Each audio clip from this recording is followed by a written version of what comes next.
Nah, di sini ada pengertian kependudukan. Jadi, secara etimologi, kata penduduk sebenarnya merupakan kata turunan dari kosakata duduk, yang berarti meletakkan tubuh atau tubuh terletak dengan bertumpu kepada pantat. Atau bisa diartikan bermacam-macam seperti bersila dan bertumpu atau bersimpuh.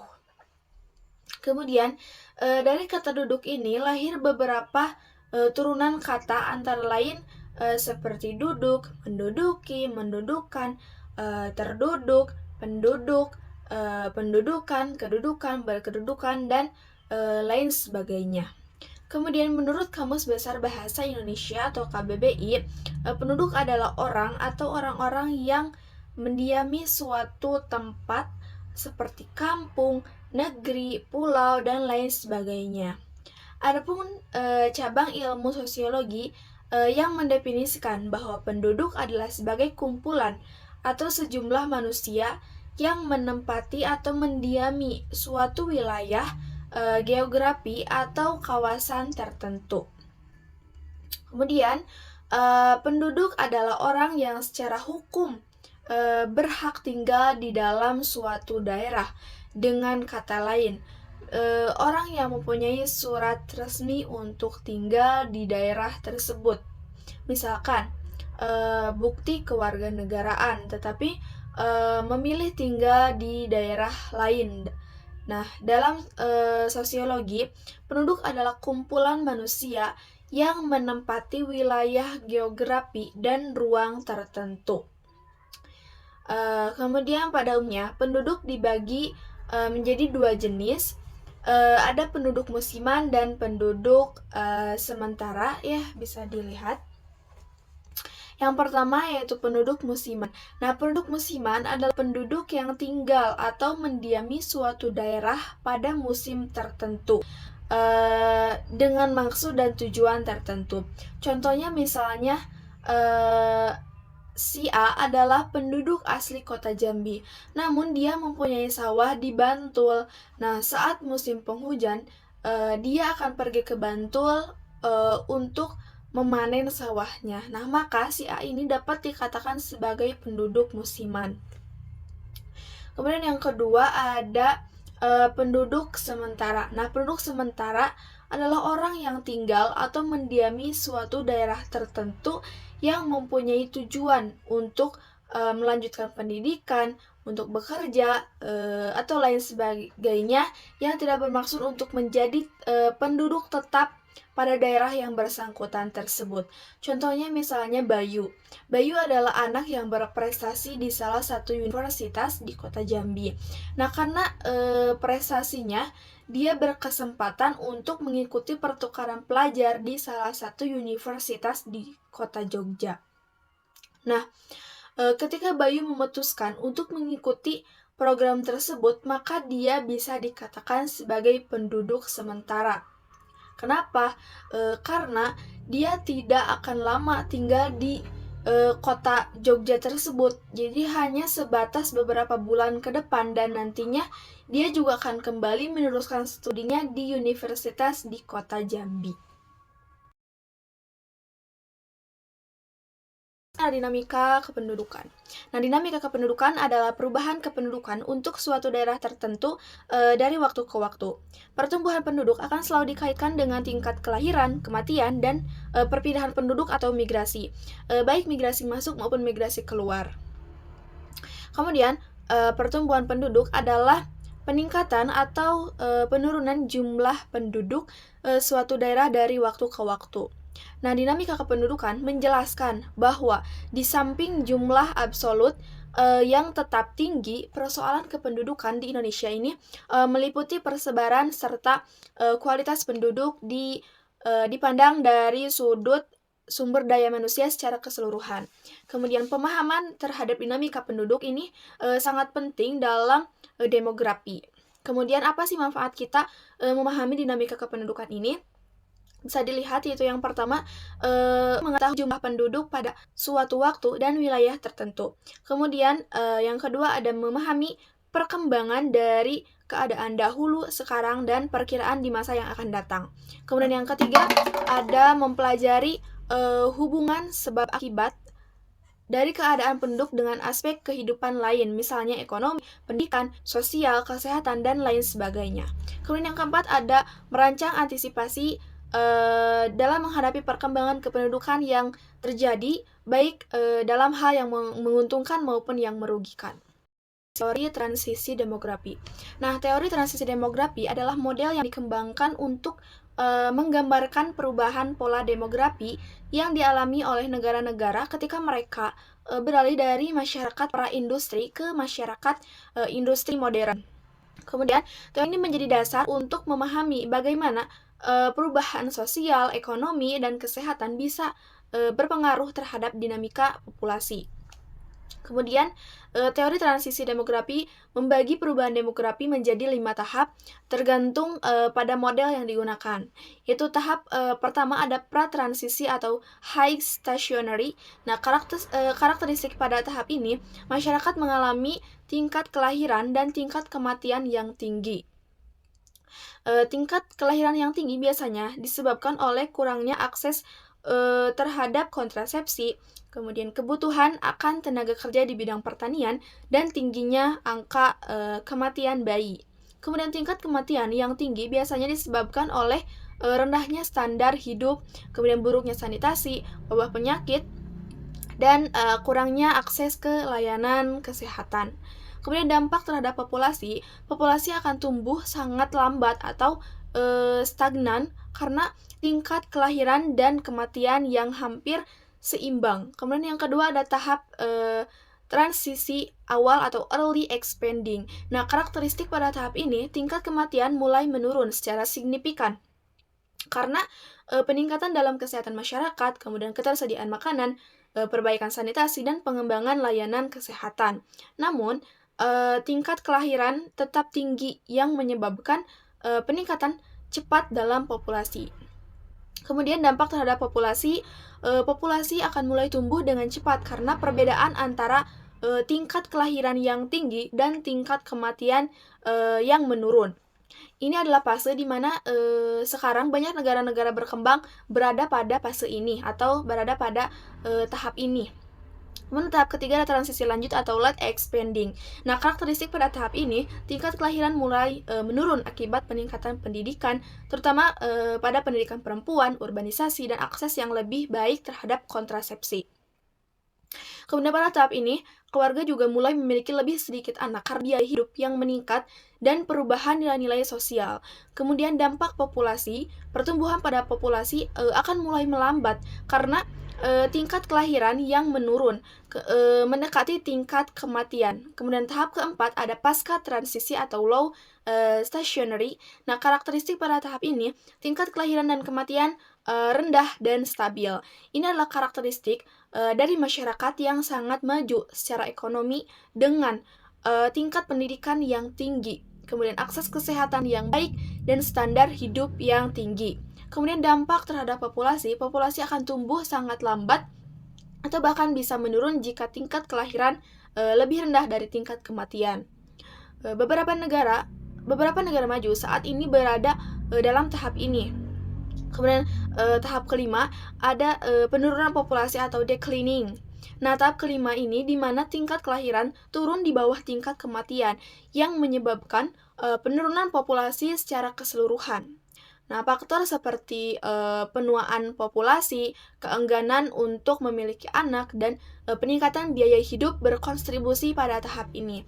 Kemudian dampak terhadap populasi akan mulai menurun dan negara dapat menghadapi tantangan-tantangan seperti kekurangan tenaga kerja dan peningkatan rasio ketergantungan lansia. Teori mengenai transisi demografi ini tidak lepas dari adanya kritikan-kritikan. Seperti salah satunya, misalnya, teori transisi demografi ini belum bisa memberikan penjelasan mengenai perubahan yang sebenarnya terjadi di dalam lingkungan masyarakat. Sehingga gambaran yang diberikan masih sangat kasar atau cenderung belum jelas. Nah, perubahan yang terjadi pada tingkat fertilitas dan mortalitas yang ada di dalam masyarakat ini tidak sesederhana teori tersebut gitu. Misalnya, pada tahap kedua, pertumbuhan penduduk yang tinggi tidak hanya disebabkan oleh penurunan kematian, tetapi juga disebabkan karena terjadinya peningkatan pada fertilitas atau kesuburan. Ini ada masalah kependudukan. Masalah kependudukan adalah masalah yang besar, rumit, dan kompleks sehingga dapat menjadi masalah lokal, regional, nasional, dan internasional. Kemudian, permasalahan penduduk di Indonesia antara lain adalah sebagai berikut. Yang pertama, bisa dilihat jumlah dan pertumbuhan penduduk. Peristiwa kelahiran di suatu daerah menyebabkan perubahan jumlah dan komposisi penduduk. Sedangkan peristiwa kematian dapat menambah maupun mengurangi jumlah penduduk di suatu daerah. Nah, mengurangi itu bagi yang ditinggalkan dan menambah bagi daerah yang didatangi. Nah, selain penyebab langsung seperti kelahiran, kematian, dan migrasi, terdapat juga penyebab yang tidak langsung seperti keadaan sosial, ekonomi, budaya, lingkungan, politik, dan lain sebagainya. Kemudian yang kedua ada persebaran dan kepadatan penduduk. Nah, permasalahan yang muncul adalah tidak meratanya atau belum meratanya kepadatan penduduk antara daerah di Indonesia. Secara ekonomi, permasalahan yang muncul dari kondisi ini adalah rendahnya produktivitas daerah dengan kepadatan penduduk yang rendah. Ini ada pertumbuhan penduduk di Indonesia. Bisa dilihat setiap tahunnya ada peningkatan jumlah penduduk, apalagi pada tahun 2020 mengalami lonjakan pertumbuhan yang cukup pesat. Jumlah penduduk mencapai 715.155 jiwa dan pertumbuhan mencapai 7,78%. Kemudian next di sini ada jumlah kepadatan penduduk yang pada tahun 2020 pertumbuhannya sangat cepat ya. Kemudian next di sini ada upaya-upaya untuk mengatasi masalah kependudukan. Antara lain bisa dilihat yang pertama itu melaksanakan program transmigrasi. Kemudian yang kedua dengan menanggulangi jumlah penduduk dengan program keluarga berencana atau KB. Kemudian yang ketiga dengan melaksanakan program pembangunan yang intensif di kawasan Indonesia Timur. Kemudian yang keempat dengan menyediakan fasilitas pendidikan. Kemudian yang kelima dengan menciptakan kurikulum pendidikan yang lebih lengkap. Kemudian yang keenam dengan menciptakan kurikulum pendidikan yang sesuai dengan kebutuhan pasar tenaga kerja. Kemudian yang ketujuh meningkatkan kualitas tenaga pengajar di lembaga pendidikan milik pemerintah. Nah, ini definisi keluarga berencana. Keluarga berencana adalah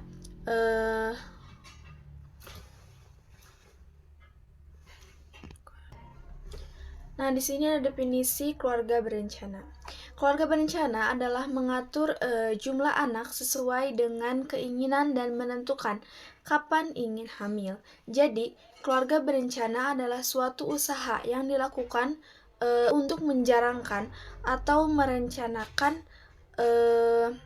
jumlah dan jarak kehamilan dengan memakai alat kontrasepsi untuk mewujudkan keluarga kecil, bahagia, dan sejahtera.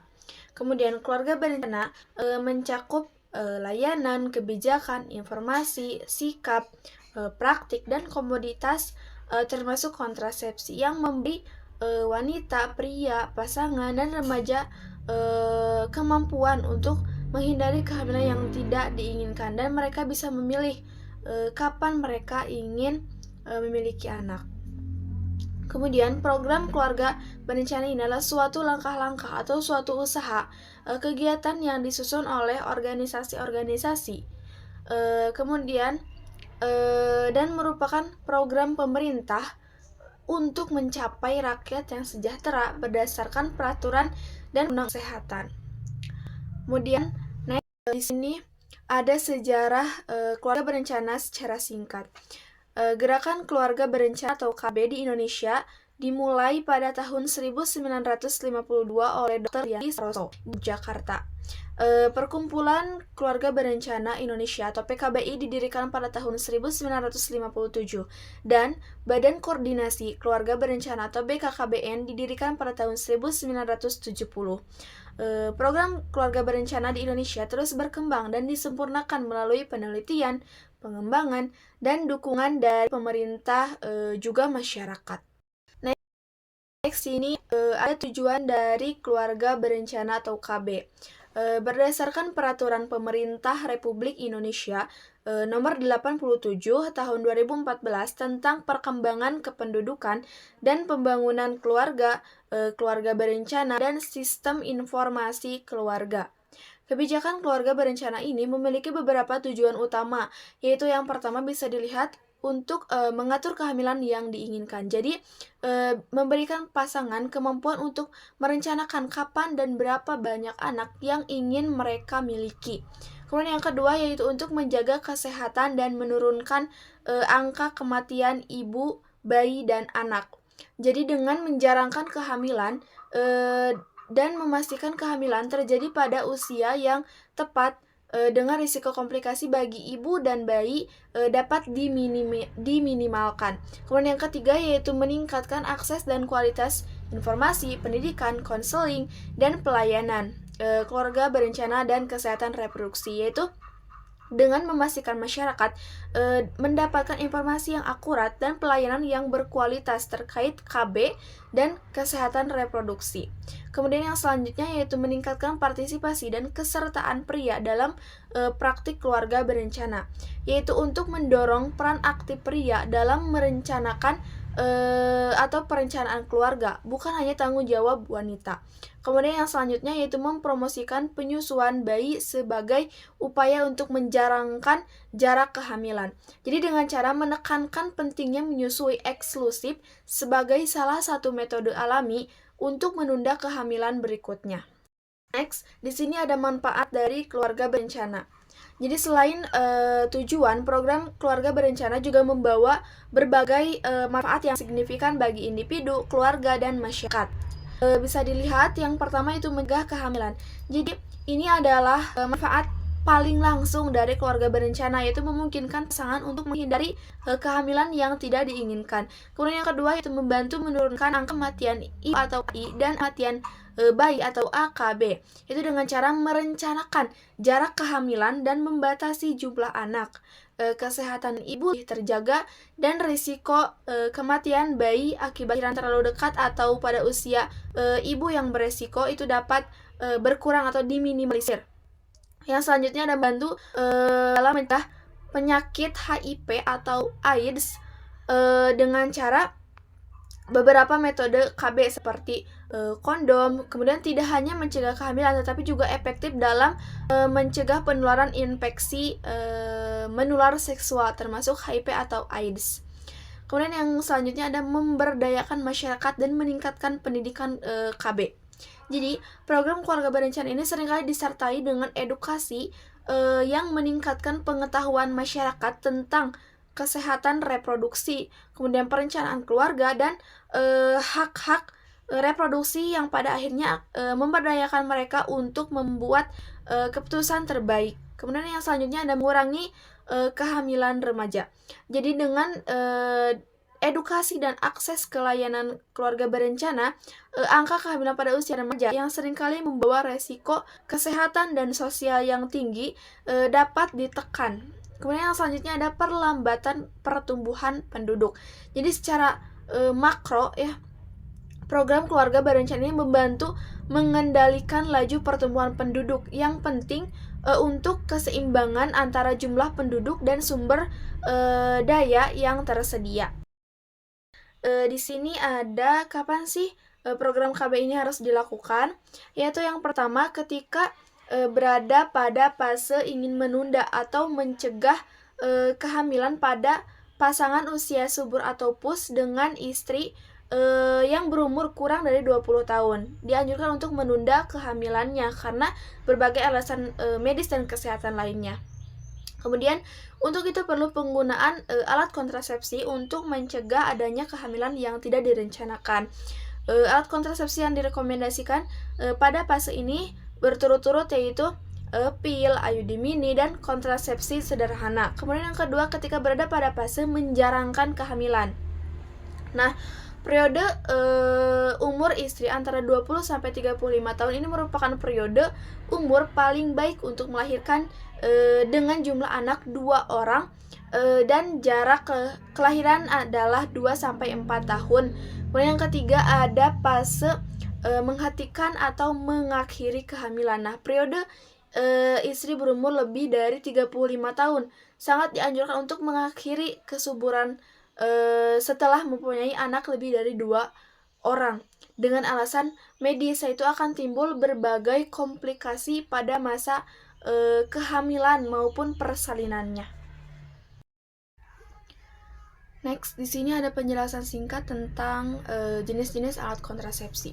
Yang pertama yaitu kondom. Nah, kondom adalah selubung tipis yang dipasang pada penis untuk mencegah sperma masuk ke dalam vagina, juga untuk mencegah infeksi menular seksual. Kemudian yang kedua ada suntik KB. Nah, suntik KB ini adalah suntikan hormonal yang bisa mencegah ovulasi, kemudian mengentalkan lendir serviks dan menipiskan dinding rahim. Efeknya bertahan sampai 1 atau 3 bulan. Kemudian selanjutnya ada pil KB. Nah, pil KB ini adalah pil hormonal yang diminum setiap hari untuk mencegah ovulasi dan mengubah kondisi rahim. Kemudian yang selanjutnya ada alat kontrasepsi dalam rahim atau AKDR.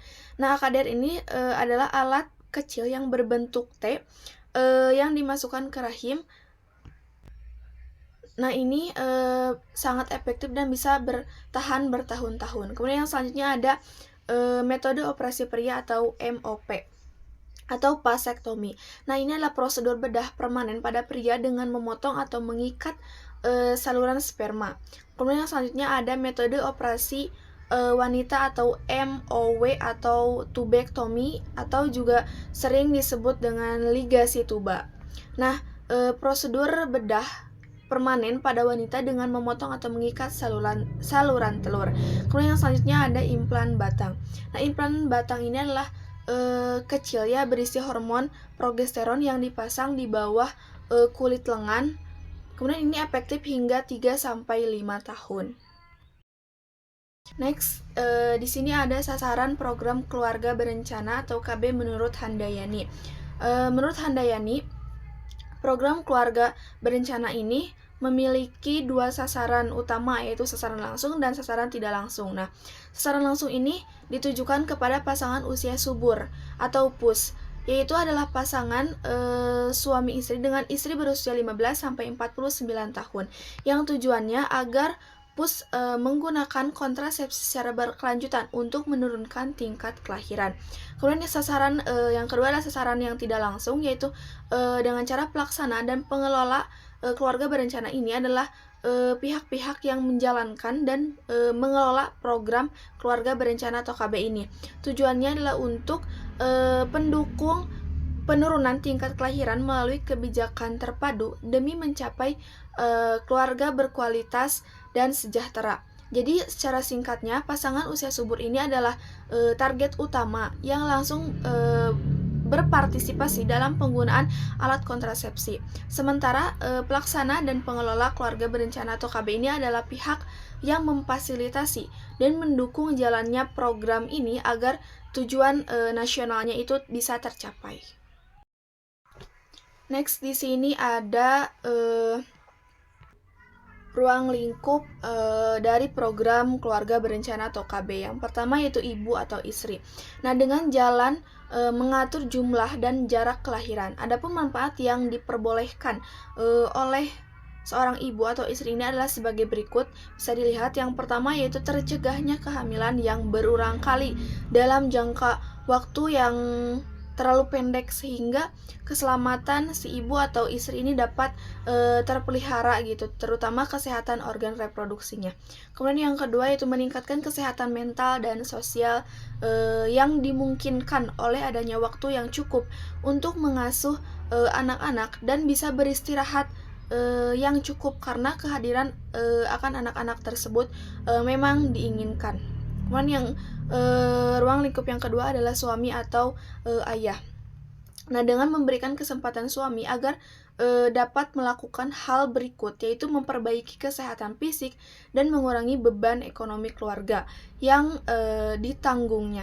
Kemudian yang ruang lingkup yang ketiga itu seluruh keluarga dilaksanakannya program keluarga berencana ini dapat meningkatkan kesehatan fisik, mental, dan sosial setiap anggota keluarga. Dan bagi anak, dapat memperoleh kesempatan yang lebih besar dalam hal pendidikan serta kasih sayang kedua orang tuanya. Nah, lanjut di sini ada strategi pendekatan yang dilakukan pada program keluarga berencana, yaitu dengan menggunakan beberapa pendekatan strategis untuk mencapai tujuannya, yaitu dalam menurunkan angka kelahiran dan meningkatkan kesejahteraan keluarga. Nah, pendekatan ini saling melengkapi ya dan bekerja sama. Yang pertama yaitu ada pendekatan kemasyarakatan. Nah, pendekatan kemasyarakatan ini berfokus pada peningkatan dan penggalakan peran serta masyarakat dalam program keluarga berencana ini. Jadi ini bukan hanya tentang penyuluhan satu arah, tetapi juga melibatkan masyarakat secara aktif dalam perencanaan, kemudian pelaksanaannya, dan pemantauan programnya tersebut. Kemudian peran serta ini tuh dibina dan dikembangkan secara berkelanjutan. Jadi artinya masyarakat didorong untuk terus terlibat dan menjadi agen perubahan dalam komunitas mereka sendiri terkait isu-isu keluarga berencana atau KB dan pembangunan keluarga. Misalnya, contohnya itu bisa berupa kader keluarga berencana lokal yang aktif, kemudian kelompok dukungan atau inisiatif komunitas. Kemudian yang kedua, ada pendekatan koordinasi aktif. Nah, pendekatan koordinasi aktif ini menekankan pentingnya menyelaraskan dan menghubungkan berbagai pelaksanaan program keluarga berencana atau KB ini dengan pembangunan keluarga sejahtera. Nah, tujuannya yaitu adalah agar semua elemen program ini dapat saling menunjang dan menciptakan kekuatan sinergi dalam mencapai tujuan bersama. Nah, pendekatan ini melibatkan kerjasama erat antara antar lembaga pemerintah, kemudian organisasi non-pemerintah, dan pihak lain yang terkait. Nah, dengan menerapkan kemitraan sejajar, setiap pihak diakui kontribusinya dan bekerja sama untuk hasil yang optimal, kemudian menghindari tumpang tindih atau konflik dalam upaya yang dilakukan. Kemudian pendekatan yang ketiga adalah pendekatan integratif. Nah, pendekatan integratif ini berarti memadukan pelaksanaan kegiatan pembangunan lainnya dengan program keluarga berencana atau KB ini. Artinya, program keluarga berencana ini tidak berdiri sendiri, melainkan diintegrasikan ke dalam berbagai sektor pembangunan seperti kesehatan, pendidikan, ekonomi, dan pemberdayaan perempuan. Nah, apa sih tujuannya? Yaitu adalah untuk mendorong dan menggerakkan potensi yang dimiliki oleh semua masyarakat melalui berbagai jalur. Nah, dengan integrasi ini, program KB dapat menguntungkan dan memberi manfaat pada semua pihak karena diselaraskan dengan kebutuhan dan prioritas pembangunan lokal dan nasional. Misalnya, pelayanan keluarga berencana atau KB bisa disatukan dengan layanan kesehatan ibu dan anak di puskesmas. Kemudian yang keempat ada pendekatan kualitatif. Nah, pendekatan kualitatif ini berfokus pada peningkatan kualitas pelayanan program keluarga berencana. Nah, ini tuh mencakup peningkatan kualitas dari dua sisi, yaitu penyedia pelayanan misalnya tenaga medis, konselor, kader, nah, dan penerima pelayanan seperti pasangan usia subur atau PUS. Kemudian peningkatan kualitas ini harus disesuaikan dengan situasi dan kondisi di lapangan, yang berarti pelayanan harus relevan, responsif, dan bisa memenuhi standar etika serta serta profesionalisme. Kemudian ini bisa berarti pelatihan yang lebih baik bagi petugas, penyediaan fasilitas yang lebih nyaman, kemudian ketersediaan informasi yang akurat, dan pelayanan yang ramah pengguna. Kemudian yang kelima ada pendekatan kemandirian. Nah, pendekatan kemandirian adalah yang bertujuan untuk memberikan peluang kepada sektor pembangunan lainnya dan masyarakat yang telah mampu untuk segera mengambil alih peran dan tanggung jawab dalam pelaksanaan program keluarga berencana nasional ini. Jadi intinya pendekatan ini tuh mendorong desentralisasi dan pemberdayaan. Ketika suatu wilayah atau komunitas sudah memiliki kapasitas dan sumber daya yang memadai, maka mereka didorong untuk secara mandiri mengelola dan melanjutkan program keluarga berencana di daerahnya. Nah, hal ini bisa mengurangi ketergantungan pada pemerintah pusat dan memastikan keberlanjutan program keluarga berencana ini dalam jangka panjang. Kemudian pendekatan yang keenam ada pendekatan 3 dimensi.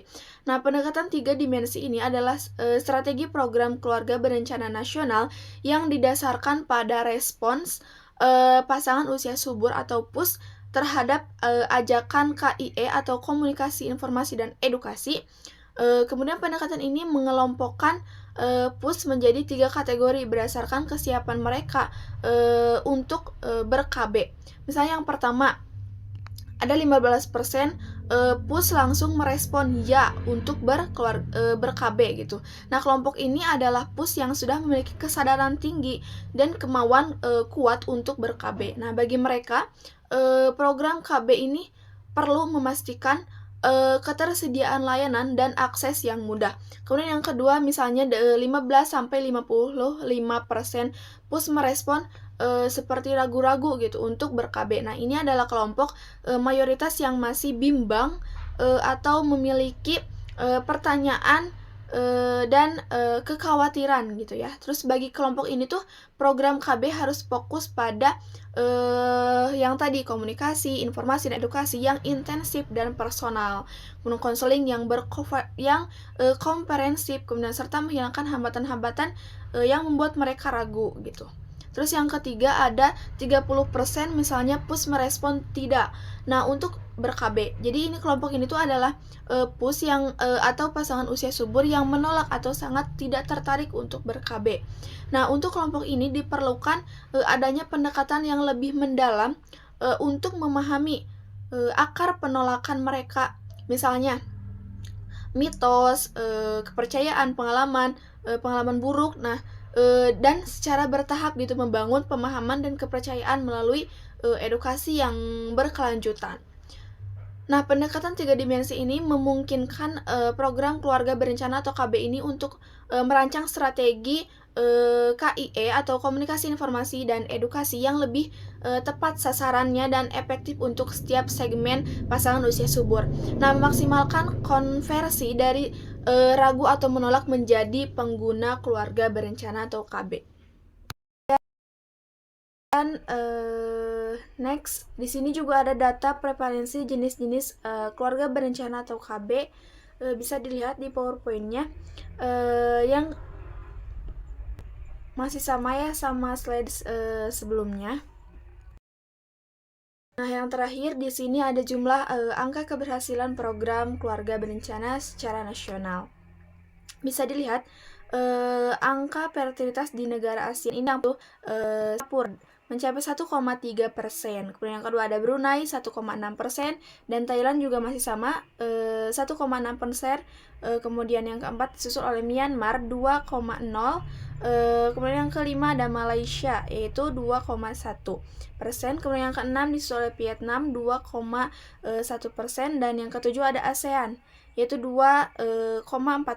Kemudian disusul oleh Indonesia 2,6% dan Kamboja 2,8% dan terakhir Laos yaitu 3,0%. Kesimpulannya yaitu pertumbuhan penduduk di Indonesia ini sangat cepat dan tidak bisa terkendali, merupakan perhatian serius bagi pemerintah dan rakyat. Nah, oleh karena itu perlu dilakukan untuk mengatur pertumbuhan penduduk untuk bisa meningkatkan kualitas hidup masyarakat.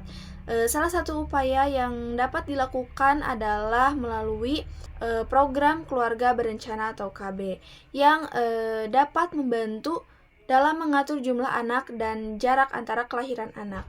Namun, untuk mencapai hal tersebut perlu dilakukan upaya untuk meningkatkan pengetahuan dan kesadaran masyarakat tentang keluarga berencana atau KB. Kemudian, hal ini dapat dilakukan melalui pendidikan dan penyuluhan tentang keluarga berencana, sehingga masyarakat bisa atau dapat memahami pentingnya KB ini dan dapat mengakses layanan keluarga berencana ini dengan lebih mudah. Thank you for watching and see you next time. Bye bye guys.